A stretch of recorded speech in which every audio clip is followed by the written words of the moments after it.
এই মোবাইলটার সমস্যা কি ছিল? লাইটিং সমস্যা। আপনারই তো মোবাইল, তাই না? তো এই মোবাইলটা যখন প্রথম দিকে আমাদের কাছে নিয়ে আসছিল, আমরা খোলা অবস্থায় পাইছি। এটা ওনাদের কাছে যখন নিয়ে আসছে, ওনারা স্টেপ বাই স্টেপ চেক করেছিল, তাই তো? আপনার কথা মতো স্টেপ বাই স্টেপ চেক করেছিলেন, কিন্তু কাজ হয়নি। কিন্তু এখন তো কাজ হয়েছে। কিভাবে হলো? তখন আপনারা কিভাবে চেক করেছিলেন?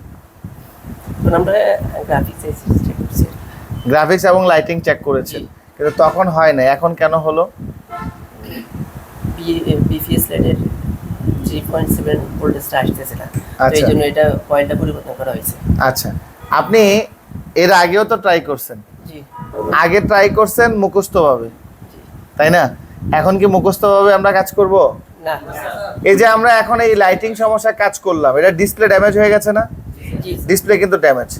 কাস্টমারের কথা কি ছিল? এই মোবাইলটা পানিতে পড়েছে, পানিতে পড়ার পর থেকে মোবাইলটা চালু হচ্ছে, কিন্তু ডিসপ্লেতে কোনো কিছু দেখা যাচ্ছে না, তাই তো? এটা আমাদের এই যে নোয়াখালীর ছাত্র, ওনার কাছে কাস্টমার নিয়ে আসছে। উনি কি করছে? নতুন ডিসপ্লে লাগিয়ে দেখেছে, কাজ হয় নাই। পরবর্তীতে স্টিলের প্যানেলগুলো উঠিয়ে মোবাইলটাকে ওয়াশ করেছে, তাও কাজ হয় নাই। তো নতুন ডিসপ্লে কয়টা লাগাইছিলেন? দুইটা ডিসপ্লে লাগানোর পরে সেম কন্ডিশন। পরবর্তীতে এটা লাইটিং এবং গ্রাফিক্স আইসিতে কি করা হয়েছে? কাজ করা হয়েছে, তাই না?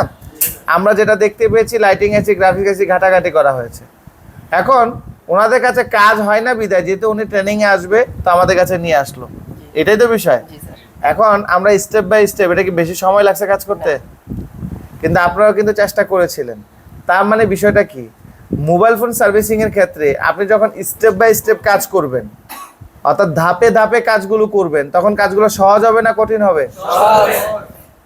এখন লাইটিং বা গ্রাফিক্সের কোনো সমস্যা আসলে স্টেপ বাই স্টেপ কাজ করতে পারবেন কিনা? জি, ইনশাআল্লাহ পারবো। শিওর? জি, ইনশাআল্লাহ। এখন লাইটিং বা গ্রাফিক্সের জন্য কোনো মোবাইল রিটার্ন যাবে না তো? না। শিওর? জি। আইসির কাজগুলো করতে পারবেন? জি, ইনশাআল্লাহ।